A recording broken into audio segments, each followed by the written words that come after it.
If you like the sweet science, get ready to talk boxing on the Gloved Fist podcast with top boxing writers Frank Latirzo and Jack Hirsch. Frank, a former amateur boxer out of Philadelphia, writes for NY Fights and can be seen on the Boxing Channel. Jack, an amateur boxer who competed in the New York Golden Gloves, was a 6-term president of the Boxing Writers Association. And now, here's Frank Latirzo and Jack Hirsch. And we're back. Welcome to Gloved Fist, where we talk boxing. My name is Frank Latirzo, sometimes writer, try to be a full-time observer. Joined by Jack Hirsch, former 6-term president of the Boxing Writers Association of America. Jack, we have things to talk about. We had a guest last week you want to touch on. I saw a boxing special over the weekend regarding Muhammad Ali and Mike Tyson. I have some thoughts on. So why don't we just kick it off with Tyson Fury and Mahmoud? Yeah, let me just say one thing. I always try to stay straight up at times, because if I have on a special outfit, I'd like everyone to see it. But it's hard because there's only so much in the picture.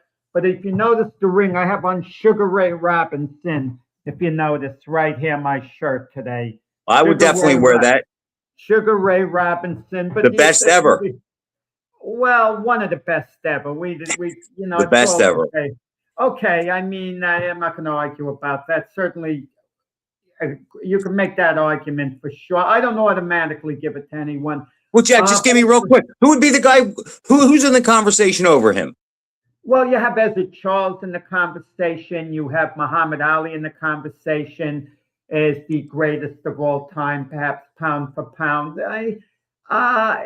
It's not an easy thing. Times change. The modern fighters couldn't fight as much as he could. I could put Harry Greb in the conversation. I mean, I have no beef with. He's the consensus #1 fighter, pound for pound. Consensus. That's the way I like to put it. And maybe even mine. I don't do lists and I don't do ratings. I mean, I did it once before for publication, but I did it just because I had to. It's hard. It's like comparing different eras. I don't do lists. However, when it comes to Robinson, based on my 62 years of following this sport and the films I've seen, and we've never really seen him at his best. I just don't think, when I say he's a consensus best, I just think he is the best overall pure blend of knockout power in both hands and elite boxing using the ring. I just think when you take everything into the equation, I just don't think there's another fighter that scores as high in every area as Robinson. Okay, I mean, I can go along with that, but I'm not. I'm not really going to debate that. But I'm certainly not objecting to it at all. What you're saying. But what happened this weekend? Tyson Fury, Anthony Joshua. You know what was my favorite part of all of that? After the fight, when Fury was calling out Joshua, Joshua was magnificent to a point. He didn't go for the bait. He didn't climb in the ring. He didn't accept the challenge. And Joshua's right. He's seen this rodeo with Fury over and over and over. Fury can't avoid fighting guys and then all of a sudden show up and beat on a guy who you described as someone, if you post, I don't necessarily care. A heavy bag with arms and legs. Right, exactly. I mean, I give him more respect than that, but I know you were joking around. You respect my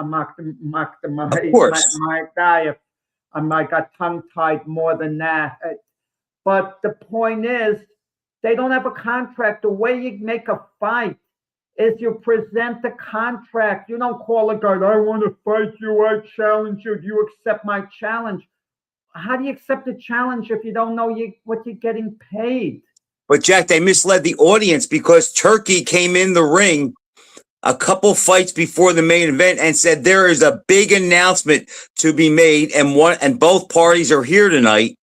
And he basically said, the way I took it is I turned him, Wendy, and I said, it looks like Tyson Fury and Anthony Joshua are going to fight. That's the way he made it sound. And then we see the clumsy attempt afterwards, and I think Joshua could have been a little animated, but that's not who he is. And then again, no, right? But he's been through the circus before. Exactly. Send them a contract, send them the numbers, and the numbers probably are going to say and should say 50-50. That's what it should say. But Joshua's lived through Tyson Fury making these crazy demands like 75-25. And if you don't sign the contract by Tuesday night, it goes up to 80-20. He's lived through this nonsense. He doesn't have any patience for it. The contract's got to be 50-50. Exactly. He's a fine fighter, past his peak. We respect what he can do in the ring. But let's be honest about it. The guy is a big clown at the end, a big, big clown when it comes to negotiating. I'm not saying Fury doesn't have a good side to him. He seems to have a nice family, and there's some good upside about him as a person. I get all that when you can get past his antics, but that's exactly it. Joshua doesn't deal with the antics, but I love the way Joshua said, I'm the landlord and you're the renter. That was great. But what I don't like about Joshua is this. He says, he's the man in boxing who says this and that. Really, Anthony? Are you out of your mind? He could have been, but he's not. Your last 3 fights, it took you 6 rounds to dispose of Jake Paul. Okay, I don't want to be overly critical, but that's a fight that most people thought you should take him out in a couple of rounds. It lasted a bit longer than people expected, but okay, we'll give you a bit of a pass. You got knocked out by Daniel Dubois the fight before that. And the fight before that, you can only manage a decision over James Franklin, the guy who got knocked out by Otama. Your performances, are nothing to rave about the last 3 of them. We understand Joshua's friends were in a horrific accident. A couple of them lost their life. A traumatic experience. We give him time to get over it. Like Eddie Hearn says, let him go away a few weeks, work out in training camp, and then we can talk about signing for a fight. But they're leaning towards signing to fight Deontay Wilder. And by the way, when it comes to Deontay Wilder, he's the only fighter who Joshua, through Eddie Hearn, of course, has ever ducked. When Wilder was in his prime, he tried in the worst way to get a fight against Joshua. And even Joshua put out a crazy demand at one point saying, I'll fight him for $50 million. And then all of a sudden, Wilder gets the money up and comes back. He says, guess what, Anthony? We got the money. Let's make the fight now to $50 million. And Joshua still didn't do it. When Wilder I disagree. I think Hearn was in his ear that he should be much better paid than Wilder. I don't think he feared him or ducked him. I'll say this about Joshua. He was going to be much better paid at that time, Frank. He was. But Joshua was the bigger name, Jack. So I could see why he wanted the lion's share. But that was okay with Wilder. That's not the point, Frank. You're giving Joshua a pass now on the Wilder fight. I'm not. I think Eddie Hearn had the say over him, just like Rock Newman had that same say over Riddick Bowe when it came to Lennox Lewis. And I just think sometimes, like you said, the fighter can overrule him, but it doesn't happen often. Lennox Lewis wanted to fight with Bowe so bad he was going to overrule his people. He was going to let Bowe even have something like an 80-20 split. That should have been 50-50. Just to get Bowe in the ring. I mean, you got to respect the heck out of Lennox Lewis. Absolutely. And with you like to talk about guys that left meat on the bone and did not get everything out of their ability. And, Ali is the guy that we kind of both agree that didn't get everything out of his ability. You have to say that about Tyson Fury, too. You have to say that about Tyson Fury. I mean, look, he hadn't fought in 16 months. He looks so heavy. You could just tell the guy just. I mean, I know everybody, they age different. Jerry Quarry, there was a big difference between him in 69 and 73. But it's Tyson Fury. You could just tell he just doesn't eat, sleep, and drink this. He doesn't keep himself in condition. 73 Quarry was good. He beat Lyland Shaver. But I'm saying his body still didn't look like it did a couple years earlier. Yeah, 73 was one of his better years. But with with Fury, I mean, you could just see, okay, yes, I called Mahmoud a heavy bag with arms and legs, and I was just making a point. That was my way of saying he's not skilled. He doesn't really know how to throw a punch. He doesn't get any leverage or snap or weight behind his punches. And he was big. He was the perfect guy for Tyson Fury to look good against. But you can see that Tyson Fury, if he doesn't have to fight his body, he can box and he can move for a big guy. It's not like he's some lump that can't do anything. He has skill, but it's just he needs a rest. He needs the hold. And as he gets older, it's more and more. And it's like, I think he's only like a 6-round guy now. You know what Tyson Fury reminds me of? What the great Olympic champion marathoner Frank Shorter said, you know, maybe 30 years after he was past his prime, and he wasn't really a competitive run anymore, you know, he's much older. He said, I could do the same workouts I did when I was younger. I just do them slower. Same exact workouts. That's Tyson Fury. Like you just said, the skill remains. He's just as skillful now as he was in his prime. But yeah, he has to fight his body and the opponent. Exactly. And he's a massive man. He could beat certain opponents if he leans on them enough, just by the mass that they have to deal with. And both Anthony Joshua and Tyson Fury are past their best. It's still a compelling fight because it could go either way. I don't know whether you have a decisive opinion who is going to beat who. I will take Tyson Fury in that fight. You're taking Tyson Fury, but do you take Tyson Fury with some apprehension? Are you very firm, very confident? Or is are you kind of wavering or wondering? No, Jack, I don't think there's anything Anthony Joshua could do to change my mind. I think Tyson Fury would get into his head before the fight. I think he would get in the ring as the alpha. And Tyson Fury has ways to beat Anthony Joshua. He doesn't have to knock him out. He can outbox him. He can move him around. He can make an ugly fight. Anthony Joshua basically has to knock Tyson Fury out. And I just don't think he's going to hit Fury at points, and he's going to hit him very cleanly and flush. And are you confident that Fury could absorb Joshua's power in those situations? I don't think Joshua gets him out with one shot, Jack. So I think that somehow Fury would find a way, if he was hurt, to wrestle and hold him and make it ugly, and then be able to catch Joshua coming in, you know, with enough jabs and right hands where then he puts some trepidation in Joshua's mind. I'm confident that Fury would beat him. I just think at this stage, Jack, he's still the tougher guy. I'm going to hold off on my opinion for the simple reason they're not going to fight next. Hearn indicated strongly that now Joshua will fight Deontay Wilder. Now, if you think if people think Fury and Joshua are past their expiration date, well, just look at Joshua and Wilder. That is way past it. Now, Wilder revived his career with the split decision over Derek Chisora. Fair play to Wilder. He did a good job in that fight. He showed tremendous heart, as did Chisora. But, and he survived. He revived his career. And Wilder, he's not nearly what he was, but he has more left than I thought he did. I thought he was a completely shot fighter, my opinion changed. I just think he's a half-shot fighter. How's that, okay? Jack, I'm not sure who. I agree. I'm not sure who. Joshua and Wilder, I have to really think about that fight. I don't know who I would pick there. I think Fury still beats both.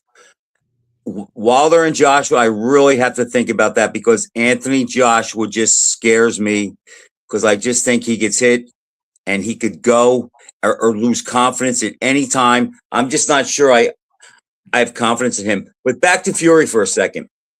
Even though he didn't look great, how many heavyweights in the world right now would you pick to beat him?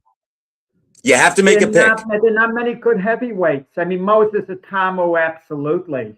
Absolutely. Okay. We know Usyk would beat him. Usyk would beat him. That's two. Who else? This is food for thought. I'm not sure, Frank, but this, not many, but this is food for thought. What happens had Fury gotten the decisions in the Usyk fight? It would have been unfair, but it would not have been outrageous. It wouldn't have Not been the like, first fight. and even the second fight, I would have just called them wrong decisions. Wrong. I wouldn't have called them robberies in either fight. Had Fury gotten the decisions, I would have said, "Nah, this is a bad decision. I don't like it." Usyk won that fight, but I wouldn't have been outraged, figuring this is ridiculous. Blah blah blah. So had Fury gotten those decisions in both fights, our perception of him now might be a little different. He would have taken time off. He would have been a heavyweight champion fighting this fight. So maybe we would be looking at him a little bit differently. But I still think it's the way he lost both fights, and he lost both fights in the second half of the fight. And that's where the men separate from the boys. And I just think that because of the drugs, the overeating, the alcohol, the time off, all the crazy things he's done, and like you said, he's a big guy. I just think he's just gone to the well too many times to pull it through in a real tight spot against an Usyk or maybe now an Atalma, and maybe Caballero might even be a problem for him now too. Yeah. What's easy to forget about Fury, he's a fighter who's had so many close calls. I mean, even in victory, look at the Wilder fight. The first fight, he just barely beat the count. Against Steve Cunningham, a fight I was at ringside in New York before he won the title, he got knocked flat on his back by a cruiserweight. That was a hard knockdown. Against Otto Wallen, he not only came close to losing the fight on a legitimate cut, but in the last round of the Otto Wallen fight, people forget, Wallen was punching him at will in a corner, really beating up on Fury badly in that last round of the fight. And he's just had these like close calls. Of course, the Usyk fight, even though we say, well, he lost 2 decisions, the 8th round of the first fight, Usyk was battering him on the ropes, and it was so close to getting stopped. Had that been Joshua instead of Usyk, Fury goes down. He gets knocked through the ropes, on the ropes or whatever, but he goes down. So if Joshua can Usyk just seems more confident going against Fury than Joshua, because he never quite leaned on Joshua the way he did with Fury. And I guess because he's a little leery to punch. But Jack, Fury reminds me of Ali in 77 against Evangelista. Not in great shape. Could look good against a guy that really doesn't offer a lot, that comes in but doesn't pressure him. He wasn't in shape for this fight. Ali wasn't in shape. You can't make that comparison, Frank. Jack, Ali's body looked 10 times better than Fury's did. Fury had ass cheeks up on his back. Fury trained hard for this last fight. Let's give him credit at least for that. He did not enter out of shape. He was in good shape. He's just a big man. Like George Foreman wasn't body beautiful when you saw him fight the Second Coming, but he trained hard. But he was still hard, though. It's like he didn't get in his body, and his chest didn't bounce up and down. Foreman, he had a little bit of a stomach, but he was still like a brick wall. That's how. I just think Fury could be in much better condition at this age. He could change his diet. As a runner, there are things he could do. He just leaves so much on the table, and I just think it probably kills him to get in shape, to push it like that anymore, because of his size, because of the up and downs of his career. And look, he looked good against a guy that he was supposed to look good against. But like we said earlier, how many outstanding heavyweights are there? I could think of maybe 3 who I might pick to beat Fury. What does that say, him being 37 years old, carrying all that weight? And he was in a fight the other night that it was not a bell-to-bell fight. He could pick his spots. I mean, you could see Makhmudov. He couldn't even throw a punch. He's pushing his punches. Yeah. he should have looked great against that guy. As I said the day before the fight, if I could order a guy to fight Tyson Fury, he'd be big, he'd be a target, he'd be slow, he wouldn't be much of a puncher, he'd be hittable. Makhmudov checked every box. If Fury can't look good against him, who's he going to look good against? Well, he's not looking to look good against anyone. He's looking to kind of cash out with the mega fight against Anthony Joshua. I fully believe Fury when he says it's Joshua nothing, because the only alternative he has, that no other alternative in having a big fight would be Moses Itamu, who he doesn't want any part of. I mean, it's not a mega fight against Itamu. That would be a changing of the guard fight. That would be Marciano and Lewis all over again, a fight like that. He's not beating, Moses Itamu. And I don't think he, would try in that spot. And I don't think the money. The risk is not, the reward is not worth the risk. No, the money's not there. Is there possibility, and then if Fabio Wardley defeats Daniel Dubois, he holds a sanctioning body belt. They're both promoted by Frank Warren. That's a possibility for Fury to fight Fabio Wardley, who's an ordinary guy. It's a fight that Fury can win against a Fabio Wardley, and maybe even a Daniel Dubois. I don't know what Fury's thought would be, whoever wins between Wardley and Dubois. But I think Wardley's going to win that fight. But I'll give you an idea. Fury has to have a keep busy fight and make millions. There's someone like Joe Joyce, who's promoted also by Fury's promoter. Frazier Clark would be the perfect guy. Well, Frazier Clark lost. That's what I'm saying. He'd be the perfect guy, though. No, you can't. No, you can't put a guy in the undercut. There'd be no interest in that. And all, he's not a name. He's not a big name. At least Joe Joyce has a little bit of a name. You could maybe throw him in. But I don't see that fight being made. It doesn't generate enough money for Fury. It's not a big enough attraction. So did you see the Frazier Clark Justice Hooney fight? I did. Hooney out hustled him now. Hooney did a good job. I was watching that fight, and that's exactly how Hooney won the fight. He out hustled him, and it's like you watch these heavyweights today, and none of them are greatly skilled. They're just big and they're powerful. And it's just like you could just see if there's just one guy, and maybe Itama is that guy, that if he's in shape and he can fight for 3 minutes a round and take the initiative, you could beat almost anybody. And you can see why Usyk is so dominant today, because I was watching the Hooney fight with Clark, and I'm saying to myself, Hooney's winning this fight, but I'm not sure he's better. He's just taking the initiative a little bit more. And to me, when I watch, that's all these guys have to do. If somebody could come along and be a busy, big guy. But again, Jack, maybe the heavyweights today are too big and they can't fight like that. Frank, you're falling into the trap. And people do it when they get older, and I'm getting older, obviously. I'm old already, let alone getting older. Talking about the good old days too much. I don't plaster things, Jack. Let me tell you something. During the good old days, people would talk about the way fighters couldn't fight. I remember, having a conversation in the early 1980s with Mike Silver, the author who writes about how pathetic guys were, Hagler, Monzon, not pathetic, but he said if they were fighting in the 30s, he goes too far. In the lower, right, they'd be in the lower part of the top 10 contenders.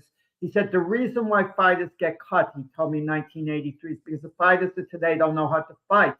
In the 1970s, we heard about George Foreman. He doesn't know how to fight. He throws these wild roundhouse punches.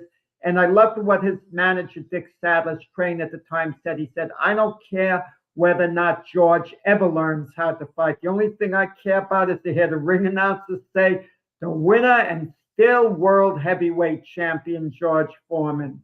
And that's Jack, it. I remember those days. I You remember do when remember them. when Quarry and Lyle and those guys, they were nothing special. Guys like Bill Gallo and Dick Young and Dave Anderson, they never spoke how great these guys were. They said Ali was fighting nothing but bums. I remember Bill Gallo did a show with Larry Merchant. I think it was the greatest heavyweights, and it came down to Ali and Joe Louis, who was the greatest. And Bill Gallo said Joe Louis, and Larry Merchant said why? He goes, I think he fought better people and he proved himself more. We look at that same, realize that's not the case. It's actually the complete opposite. But I just think that, and I felt this back then, I just think that the super big heavyweights, I don't think they're better. I don't think they're better. And they don't have the gas tank. All they can do, if you look at every heavyweight today in the top 10, Jack, all of them can punch. But how many of them can fight? I think they're too big. Yeah, I mean, I cannot argue. That's why I'm thinking in terms of Moses Atamo. This Fury Joshua fight could be just holding up his progress. I don't know how much. I get the feeling Usyk really is going to bow out within the year. This might be his last fight against this kickboxer, this MMA guy. I'm not sure that Usyk is going to fight after that. I just got a feeling, he won't. And maybe he'll take one farewell fight. There's nobody for him to fight either. Right. And without taking a big risk. Fury's never going to fight Atamo. That's never going to happen. If Joshua beats Fury, if Joshua beats Wilder and then Fury, I could see him fighting Atamo for the simple reason the money would be crazy off the charts. And like Tommy Hearns once said, no matter how much money you have, you want more. You want more. If someone has $1 billion and they could get up to $1.5 billion, they're not going to walk away from it so easy. So I think Joshua might stick around if he wins these two fights, but then if he loses to Atamo, which I expect would happen, Atamo I think might have a clear path for years to come to dominate the division. The only problem, Frank, is I've been reading that Atamo says he doesn't really like boxing. He just does it well, and that's a bit of a red flag. But the money will change him, and he'll get to like it. But he'll get to be complacent. He'll become too much. That's what comes afterwards. That's what comes afterwards. Joshua was riding when Joshua was unbeaten and riding high. I was hanging out one afternoon with Shane McGuigan. They were in New York with his dad Barry during the time when Shane McGuigan was training David Haye at that time, right before Haye lost the fights to Tony Bellew. And I said, I think the problem with your guy David Haye, he's too much of a businessman now, as much a businessman as he is a fighter. And I remember Shane saying, but that's exactly what Anthony Joshua is. He's as much a businessman as a fighter. And then Joshua started to lose. When you become a businessman, it's not the same. You can't make that first. There's no doubt about it. But I do think we are on a path to see more fighters retire undefeated. I think Usyk will eventually be one of them. I saw an interview this weekend with Terrence Crawford, and I forget who approached him, but he said, you would fight again for enough money. And Crawford said, well, let me ask you something.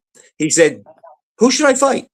He goes, who's left for me to fight? He says, do you know how long I've been fighting? He goes, I've been fighting since I was 7 years old. He goes, that's 31 years. He goes, my body can't take it.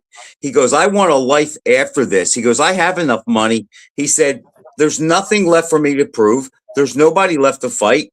I can see Usyk basically making that decision before Atamo gets too big. And then he bows out undefeated. And meanwhile, there was a fight of interest on the undercard of Furies, Conor Benn and Regis Prograis, and where Ben won a lopsided decision. No one gave Prograis a chance in this fight. And he's talking how injured he was before and wanted to pull out. Yeah, I mean, listen, I'll give Prograis tremendous credit. He hung tough for all 10 rounds. He stood in front of Conor Benn.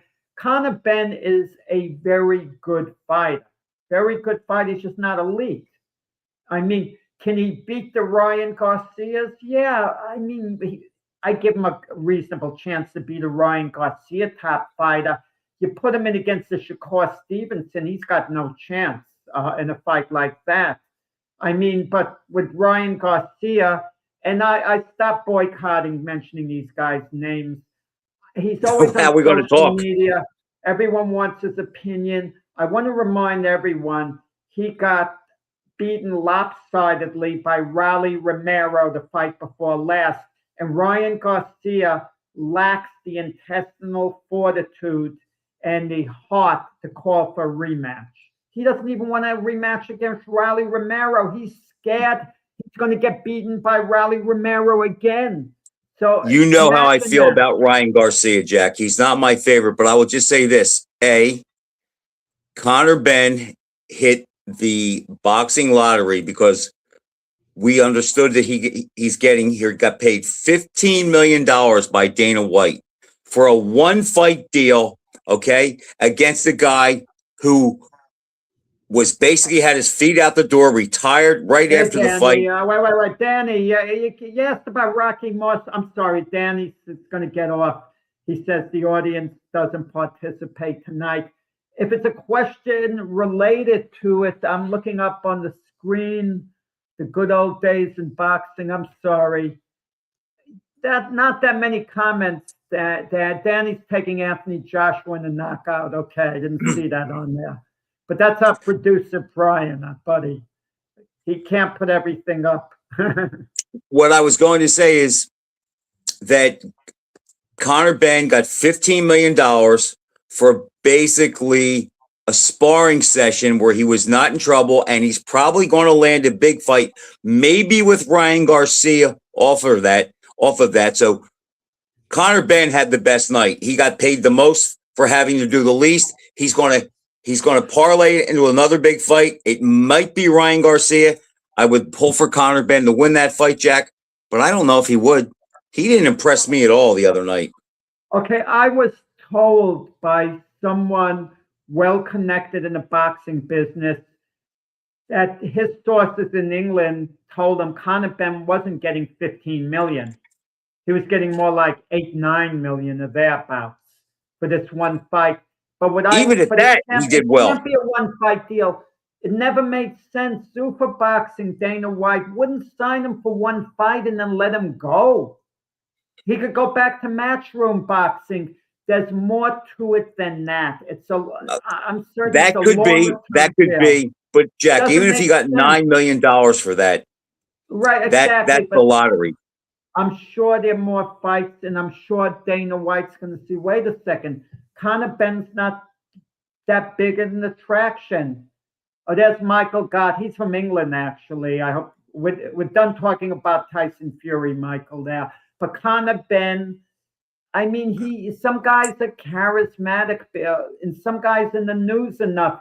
If you have Ryan Garcia fight Conor Benn, that would be considered a major fight now. You like it or not? In 2026, sadly, it is.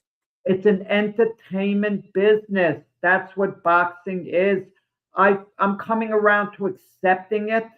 I mean, don't misunderstand me. I'm not going to buy a pay-per-view show unless I'm getting really good fights.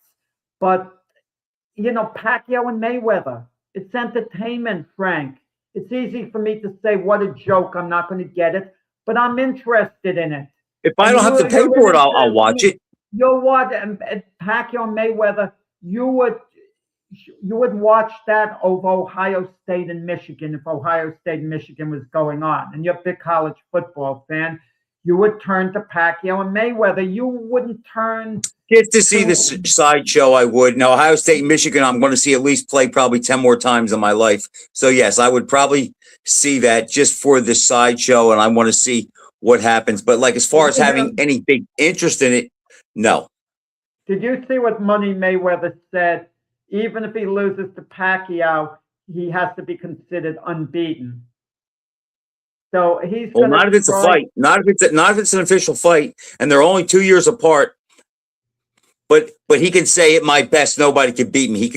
He still got over on that because He went through his prime and did not get defeated.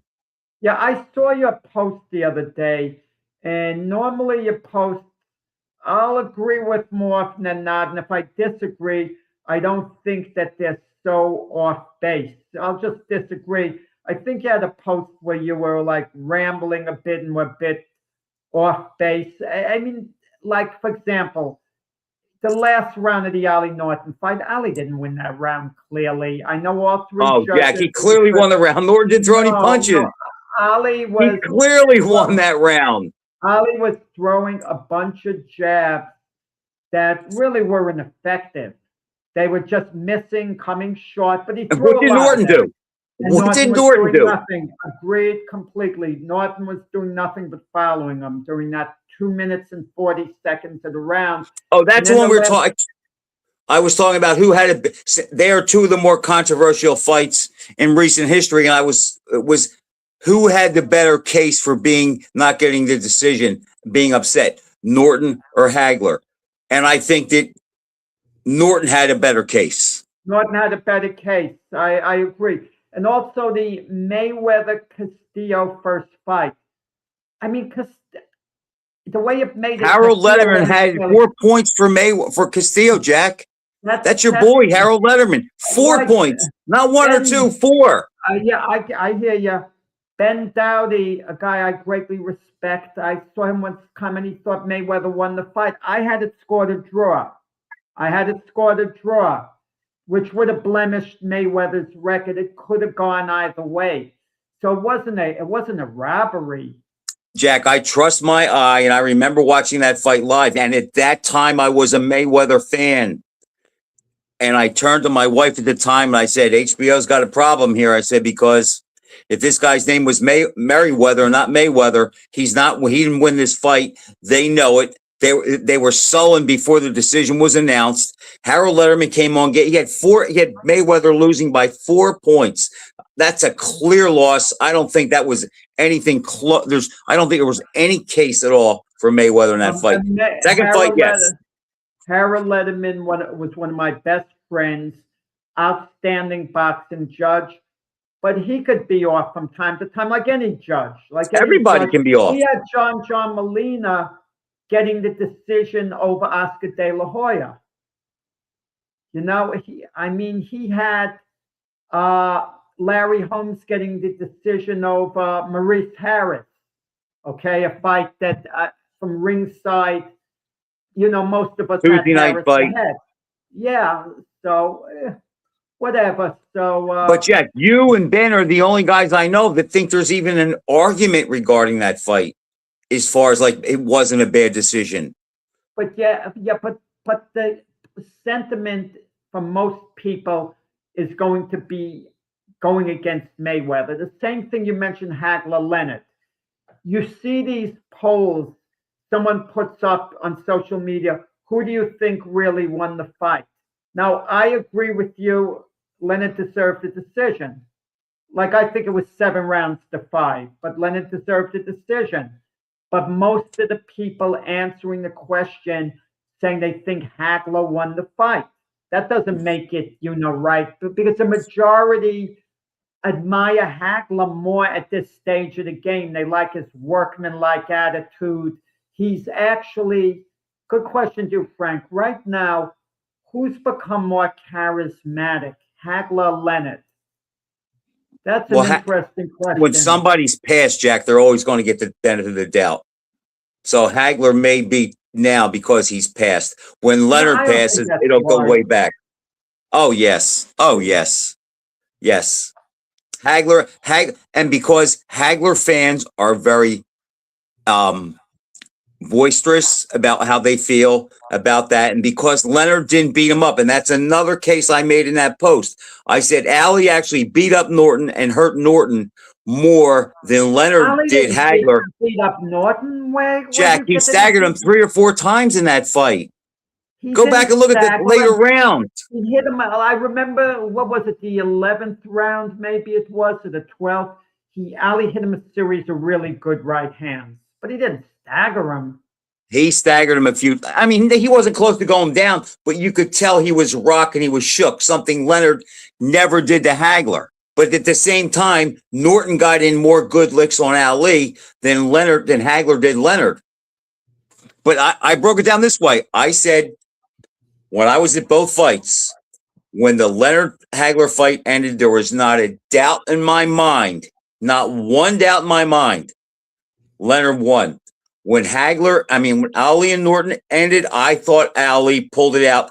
But I know at that time the sentiment was going against him, and it was common to say whoever went the distance with him got shafted. They even tried to say that Ernie Shavers deserved a decision, and there was no case for that. I think Ali won one decision that he didn't deserve, and that was against Jimmy Young, but they were never going to give Young the title because of him ducking out of the ring. But if you go by points on that fight, Jimmy Young landed more punches and won more rounds than Ali. I think I had it 7-6-2, and that was giving Ali a lot of breaks. If you duck your head out the ring, that's reason enough. He should have been disqualified. Yeah, but and he did it 4 times. Yeah, but those rounds should have been scored for Ali. Well, I mean, that's when a fighter ducks his head out of the ring to deliberately avoid getting hit. You know what I counted as in my own head, even though the ref doesn't call it a knockdown? I counted as if the guy got hit with a left hook and staggered across the ring. It carries that type of weight for me. Or took a knee. Well, deliberately took a knee not to get hit, even though it wasn't called a knockdown. You see what happens there. I went to a press conference, Frank, last week. What was it? Last Wednesday, I think it was. And Boots Ennis, Xander Zayas. Okay, I went to the Barclays Center, the press conference, where they're going to be fighting on June 27th. Good fight, and good rebound. 2 guys on the way up in their prime. This is the fight for Boots that could finally put him on the map, the coming out fight. Like, it has to do for him what the Teofimo Lopez fight did for Shakur Stevenson. But then again, you never know the follow-up because we don't know whether Shakur is going to be able to get a high-profile opponent to follow this up. But Shakur Stevenson at least is going to be on everyone's short list of the best pound-for-pound fighters based on the Lopez fight.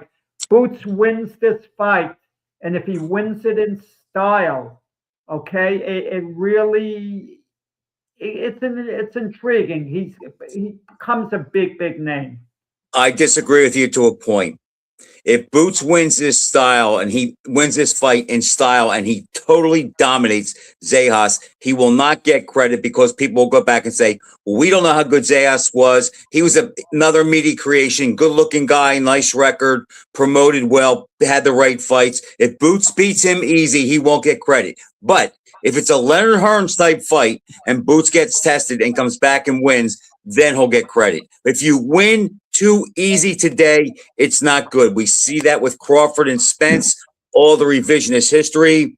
You know, guys like your buddy Ben say, you know, well, Boots was damaged going in, or Spence was damaged going in, but yet it was what, a 6-5 underdog, 7-5 underdog. That was it. A lot of people, they were split on who they were picking. If you win too easy, Jack, it's not good. It's better to be in a dog fight and then pull it out.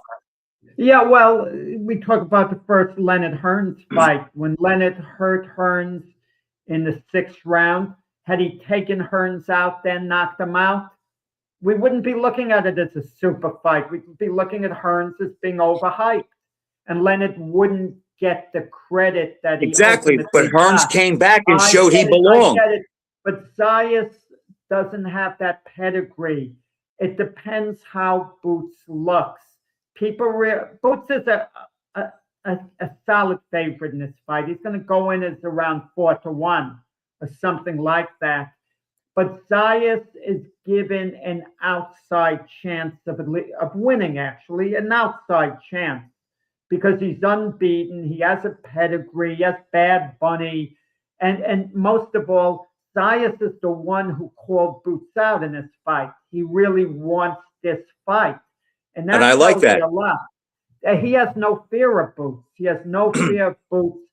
And Boots is might be one-dimensional, all offense, but very sloppy defensively. And if Zaya starts, connecting, we don't know whether Boots might unravel or not. There's that element of doubt. I don't Yeah, think it that's gets why to Boots that is going point. to. That's exactly why Boots is going to win the fight, because they're both hittable. But Boots is just better at everything, and it's not just a little bit better. He's just better. There's nothing in the ring that Zayas does better than Boots. They're both hittable. I think Zayas has everything to gain, and if he won the fight, it would be monumental for his career. I think if Boots wins the fight and he struggles, it doesn't help him. And if he blows him out, it doesn't help him. He needs Zayas to show that he's the real deal, but still win. And if Boots takes care of business, of course, he has a ready-made fight if they could get through the legalities with Virgil Ortiz. That was the fight that originally had to take place. And there would have been people picking Virgil Ortiz to beat Boots. That's the thing about it. And they would pick him to beat Zayas too, I think. If Zayas was fighting Ortiz, who would you pick? Ortiz. Okay. I'm picking Boots to stop Zayas. Okay? Is he going to just walk through him from the opening bell? No, I think in the middle rounds. Right. It'll be competitive early. And I think Zayas is going to have some moments of success. I think he will. And you never know. Maybe he'll even drop Boots early in the fight, surprise him. But Boots' firepower and everything he brings to the ring, I think by the 5th round, Zayas is really getting beaten up badly, by about that point. In about 7 rounds, I kind of like Boots in that fight. So let's just say Boots stops him in 7, Jack. How much credit's he getting? They're going to say, who Zayas beat? Who Zayas beat? I think a lot of credit because the Barclays Center is going to be sold out. And Boots is a Philadelphia fighter. I wonder whether Boots can attract the same crowd, and I mean this in a good way, that Tank Davis was doing. Tank Davis was sold out to Barclays. He was a major attraction, but of course we know his troubles he's had outside of the ring. Right. That stymied his career. But I wonder, can Boots get that same type following where the average person, knows on the news while Boots is fighting? But I'm going to tell you this. I mentioned Crawford before. I mean, Crawford, he's fully entitled to retire. He made the right decision. He's fought long enough. No criticism at all. But of course, he's going to hear some talk. Well, why don't you come out of retirement and fight Boots? He is going to hear some of that talk. He doesn't hear He'll never bite. He'll never bite. Like Sebastian Fundora and Ryan Garcia both was saying, oh, we could beat Crawford, blah, blah, blah. No one takes those two guys seriously. Crawford beats both of them on the same night. And if he wants to step it up really big time, I wonder whether the two of them last the 12 rounds combined. If Crawford was going to go all out from the beginning, I kind of feel they would maybe as a tag team. That's funny, Frank. Boxing, I just thought of that. You put Crawford in the ring in his prime against Ryan Garcia and Sebastian Fundora. They can tag off to one another and come in the ring when they're getting beaten up and Crawford has no one to tag to. That would be a fun fight. Well, Garcia better go first, because after Garcia gets a couple rounds of boost, he'll nenever tag back in. Fundora will be stuck fighting him by himself. But there's your gimmick, like in wrestling for boxing. Fundora has enough. He wants to tag off to Garcia. You know what? It's probably not that far off with these exhibitions. What? But Jack, I like seeing guys get out on top with their health, their wealth, and their respect, like Boots. Just like I remember when Lennox Lewis retired, everybody ripped him because, well, he should give Klitschko another rematch. And I said, no, he shouldn't. He took Klitschko on the worst night of his career. He never was heavier than he was for the Klitschko fight. They both took it on like 2 weeks' notice. And it's like Klitschko, Vitaly, that is, was the perceived threat to him and his title reign. And he beat the top guy going out on his worst night. That would be like Usyk fighting a Talma in a year and beating him, but not looking good doing it, but still winning. Lewis realized after that Klitschko fight that A, Klitschko was better than he thought, and B, he realized he just might not have it in him to train and to do what's necessary to beat him more convincingly in a rematch. Just like Rocky Marciano went away to camp for a couple of weeks to fight Johansson and realized he was cutting corners and pulled out. You know, the timing of retirement is so important because if you, no matter how great a fighter you are, if you don't time it at the right time, you're going to be, they're going to think you ducked the guy. For example, we go back to Rocky Marciano. He retired before Sonny Liston could really come on. Was even ranked. Yes. Right. If Sonny Liston was the #1 contender, he couldn't retire. Everyone would have thought he was ducking Liston. Even Floyd Patterson. If Patterson was solidly at #1 Olympic champion, Marciano would have been forced to fight him. You know, he couldn't have retired at that point. And Usyk is falling under that danger. If he hangs around longer, Otama's going to be ready to fight him. And then Usyk can't retire without people accusing him of ducking Otama. Same thing with Crawford. If he hung around longer, and let's say he was still active, didn't announce his retirement, and Boots stops Zayas and then calls Crawford out, there'd be a lot of people wanting to see Boots fight Crawford. And it would have been hard for Crawford to retire at that point without being accused of ducking, you know, Boots. I agree with that, but I also predict that Usyk is secure enough and enough of a man to know what he's done, where I don't think he'll be bothered if they say you avoided a Talma, because they could say that, you know, the fans can always say whatever they want, and we know people do that. We see it every day. Yeah, but if you haven't announced your retirement and it's the fight everybody wants to see, then that's it's hard to back out of it without being accused of ducking a guy. Michael Gotz's bare knuckle, the oldest form of boxing, became associated with unlicensed fights. Should it be allowed mainstream coverage after popularity grown with young people in the U.S.? Yeah, I mean, why not? We had Michael Paulie Malignaggi on the show. He was a former, let's call him world champion in this day and age, former world champion in regular boxing, and now he's on the bare knuckle circuit, Paulie. He has bare knuckle fights, and he says bare knuckle boxing is safer than boxing with the gloves on. You know, we have the UFC that some people considered barbarian when they first started it. It's more popular than boxing, the UFC, even though in the United States, not worldwide, in the United States, even though nothing compares to a mega boxing match that's bigger than anything in the UFC. We have mixed martial arts, which Frank, you know, like it's a part of and all. And yeah, so why not allow the bare knuckle boxing unless it's proven to be more dangerous than the other martial art forms?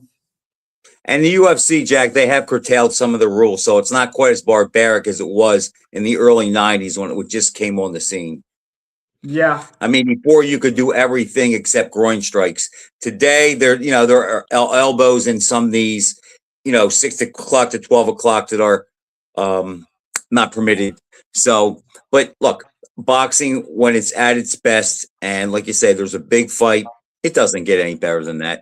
Speaking of which, there's a channel called Viceland, and they do all kind of crazy things with sports, with detective things, and they cover a lot of stuff. And they had this thing called The Verdict, and it was Ali versus Tyson, and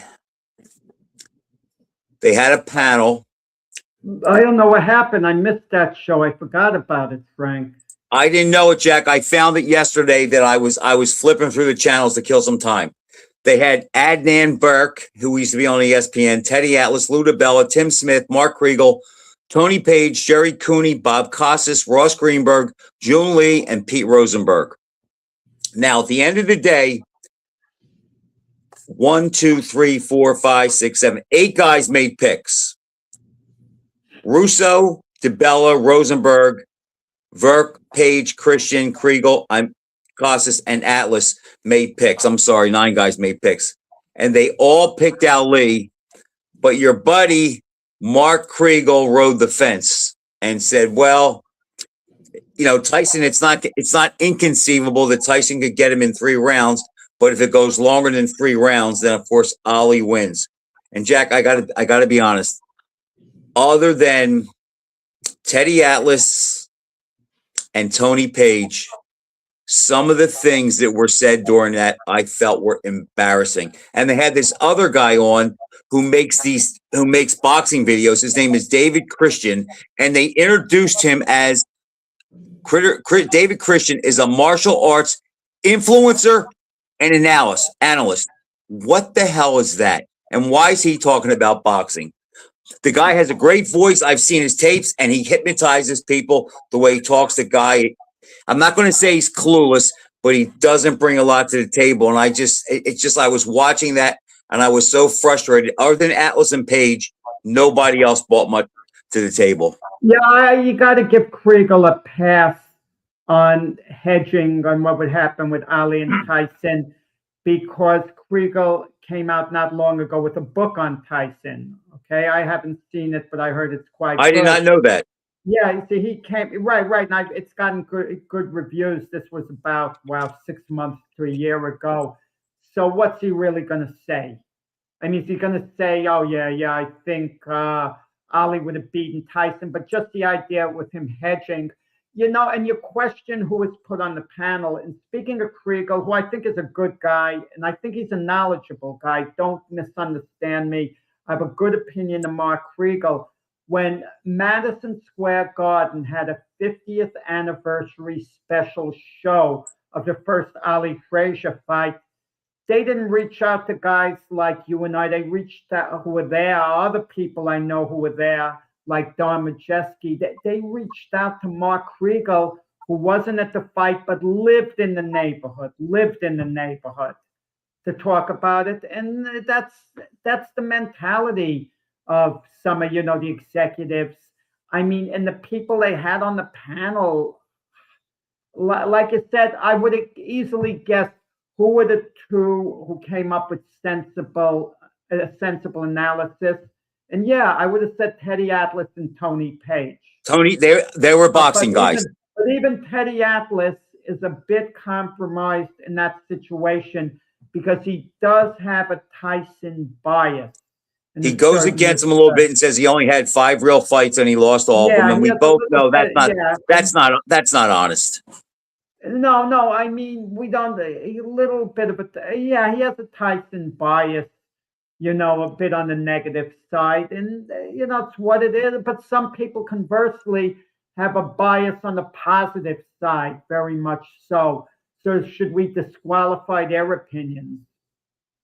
But who was it that said? Oh, I think it was Lou DeBell that said, "Well, if Joe Frazier could knock down Muhammad Ali with a left hook, Mike Tyson certainly could." No, not really, Lou, because they go about it completely different. Frazier put on much more bell-to-bell pressure. He cut the ring off better. He was harder to tie up. He fought better on the inside. That's how he got to land those shots. Tyson doesn't fight like that. And I always look for the analysis of it. And just, again, Tony Page didn't embarrass himself at all. Teddy, I thought, was pretty much down the middle. But the other guys, I mean, you could tell they had some Ali bias, but their breakdown just were terrible. Yeah. Okay. I'd like to revisit this next week, and I'll give you a question to think about: the over and under. If Tyson fought Ali, how many fights would it take for Tyson? Well, next week we have James Smitty Smith, who has his own podcast, In This Corner, that he co-hosts with Lee Groves, and he's the first announcer ever to announce the live show on the internet, Smitty, amongst other things. And he's been and I know of him. I've never met him, but I know of him. Right. He's going to be our guest next week. Okay, good show. Okay, great. Tonight, Frank. Take care. All right, Jack. See you next week. Bye.